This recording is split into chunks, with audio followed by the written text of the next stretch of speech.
আসসালামু আলাইকুম। আজকে আপনাদের সামনে একটি বিষয় শেয়ার করার জন্য ভিডিওটি করা। মূলত যারা বাসাবাড়িতে বিদ্যুতের ডিজিটাল মিটারটি ব্যবহার করছেন, তাদের জন্য ভিডিওটি গুরুত্বপূর্ণ। অর্থাৎ আমি যে সমস্যায় পড়েছিলাম এবং তার শেষ অবধি যেই সমাধানটি এসেছিল, সেটা আপনাদের সাথে শেয়ার করার জন্যই ভিডিওটি করা। অর্থাৎ এই ভিডিওটি দেখলে আপনারা যদি সেইরকম কোনো সমস্যায় পড়েন এবং তা কিভাবে সহজে সমাধান করতে পারবেন, সেই বিষয়টি আপনাদের আজকে এই ভিডিওর মাধ্যমে জানাবো।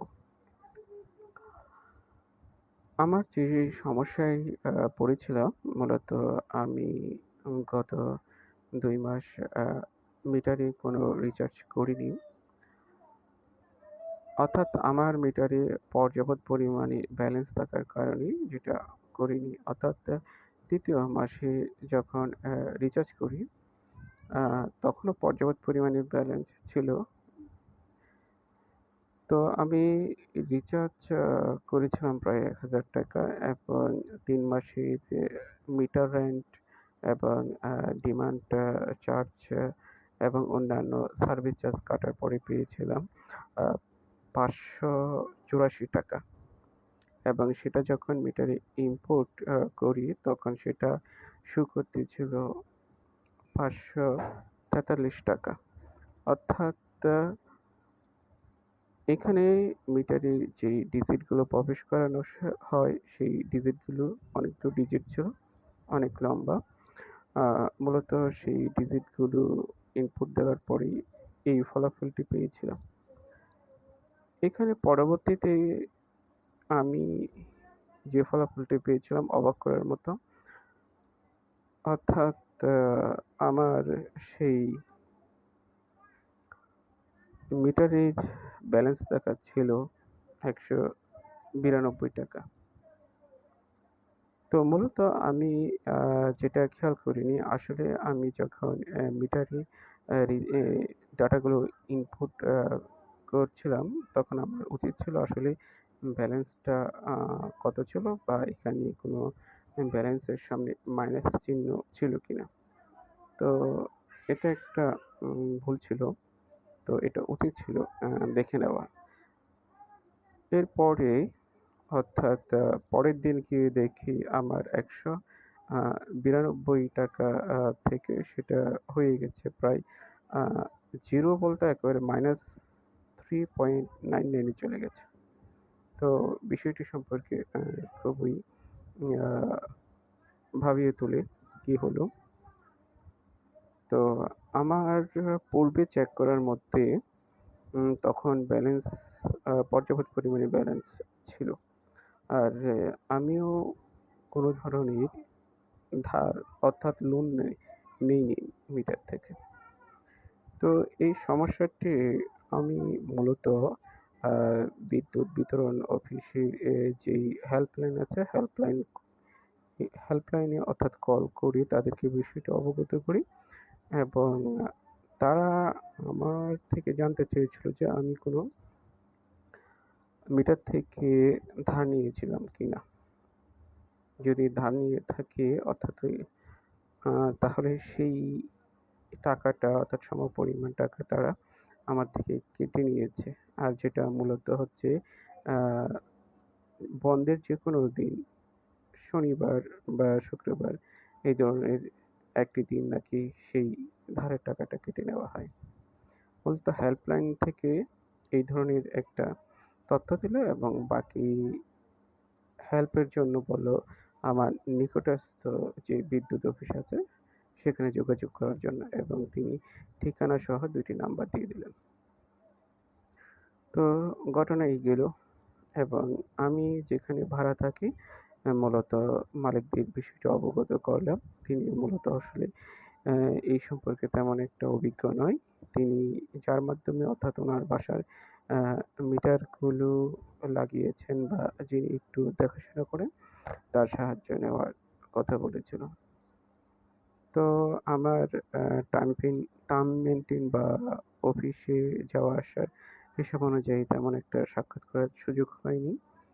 তো এর পরের দিন অর্থাৎ আজকে এই সমস্যাটির সম্মুখীন হয়ে আবার আমি মালিকের সাথে অর্থাৎ জমিদারের সাথে কথা বলে বিদ্যুৎ অফিসে যাই। তো তাদেরকে বিষয়টি বললাম খুলে। তো সেখান থেকে যেগুলো বলল আমাকে, অর্থাৎ আমার বাসায় কি কি আছে, আমি কি চালাচ্ছি, কিভাবে বিদ্যুৎ খরচ করছি। তো আমি আমার বাসার সবগুলো বর্ণনা দিলাম। তো তিনি মূলত আমাকে দেখালো যে আমার বাসার যেই ইলেকট্রিক চুলাটা আছে সেটা ইঙ্গিত করে। আর বলল যে এখানে জুন মাসে এখানে চার্জ আরো কি বৃদ্ধি হয়েছে ইউনিট প্রতি। তো এই ধরনের বিভিন্ন কথা বলল। প্লাস বলল আমার মিটারগুলো পাশাপাশি আছে কিনা, অর্থাৎ সব ভাড়াটির বা ওখানে এক ধরনের মানে লিক হতে পারে। তো এই ধরনের বিভিন্নভাবে বুঝিয়ে দিল। কি আর করার, ফিরে আসলাম। ফিরে এসে আবার ৳200 রিচার্জ করলাম। এখন মিটারে টাকাগুলো অর্থাৎ ডিজিটগুলো ইনপুট দিতে গিয়ে দেখি আ সেটা অ্যাকসেপ্ট করতেছে না। এবং আ পরবর্তীতে আবার মালিককে এটা অবগত করি। উনি যেই লোকের মাধ্যমে অর্থাৎ এই মিটারগুলো দেখভাল করেন, ওনার সাথে উম কথা বলতে বলল বা উনি আসলে মানে বিষয়টি দেখবে সেটা। এর পরবর্তীতে দেখা গেল উনি আসলো এবং দুপুরের দিকে এসে জাস্ট বিষয়টি শোনার পরে উনি যা করার করল। করার পরে দেখি আমার সম্পূর্ণ টাকাটি আবার পুনরায় আ ফিরে আসলো। তো মূলত এই যে একটা বিষয় যেটা হচ্ছে আমি এতগুলো ডিজিট ইনপুট দেওয়ার পরই একটা ফলাফল দেখালো, অর্থাৎ ৳৫৪৩, যেটা কোনো ভুল ছিল না, যা চোখের ভুলও না। এটা বিকালে হয়ে গেল ৳১৯২ সেটাও ভুল না। মূলত এখানে যদি কোনো ভুল থাকতো নিচের, তাহলে আ সমস্যাটা আগেই শনাক্ত করা যেত। কিন্তু মিটার নিচে অ্যাকসেপ্ট করে নিচ্ছে এবং একটা সংখ্যা দেখালো। তো এই যে একটা সমস্যা, আসলে তো এটা আ বোঝার কোনো উপায় রাখে না। এবং পরবর্তী দিন আবার যখন আ টাকা রিচার্জ করি, ডিজিটগুলো ইনপুট দেই, তখন নিচ্ছিল না। তো বিষয়টা আরো জটিল হয়ে গেল। আর যিনি অর্থাৎ যে লোকটি এই মিটারগুলো প্রায় দেখাশোনা করে, যার হাতে একটু নাড়াচাড়া করানো হয়, উনি অভিজ্ঞ ছিল বিধায় আ বিষয়টি কিছুটা সমাধান মিলল। তো আমার কথা হচ্ছে, যারা বাসাবাড়িতে এই ডিজিটাল মিটার ব্যবহার করেন, আপনারা যদি এই ধরনের কোনো সিচুয়েশন এ পড়েন, আগে মূলত মানে অভিজ্ঞ এবং ভালো আ লোকের মাধ্যমে বা কোনো চেক করার যেই পন্থাগুলো রয়েছে সেগুলো অবলম্বন করে আসলে ১ম এ চেক করা উচিত। এবং পরে হেল্পলাইন বলি বা বিদ্যুৎ বিতরণ বিভাগ বলি, তাদের হেল্প নেওয়া উচিত। কিন্তু তাদের যেই কথা বা যেই বর্ণনা, সেগুলো আসলেই গ্রাহককে হতাশ করবে। হতাশ করা ছাড়া আর কোনো সমাধান দিতে পারবে না। কারণ আমি হেল্পলাইনের সাথে কথা বলে কোনো সমাধান পাইনি এবং বিদ্যুৎ অফিসে গিয়ে তাদের বিষয়টি বর্ণনা করেও কোনো সমাধান পাইনি। আরো উল্টা আ তারা বিষয়টিকে জটিল করে তুলছে।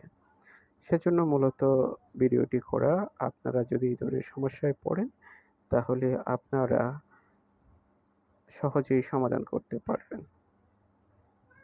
অর্থাৎ এই ডিজিটাল মিটার যারা ভালোভাবে ব্যবহার করতে পারে বা বা ডিজিটাল মিটার সম্পর্কে যাদের ভালো জ্ঞান আছে, তাদেরকে দ্বারাই ১ম এ এ ধরনের সমস্যায় পড়লে চেক করাবেন এবং সমাধান করার চেষ্টা করবেন। কিন্তু হেল্পলাইন বিদ্যুৎ বিতরণ অফিস, ওখানে গিয়ে কোনো লাভ হবে বলে মনে হয় না। তো যারা ভিডিওটি দেখছেন সবাইকে অসংখ্য ধন্যবাদ। আল্লাহ হাফেজ।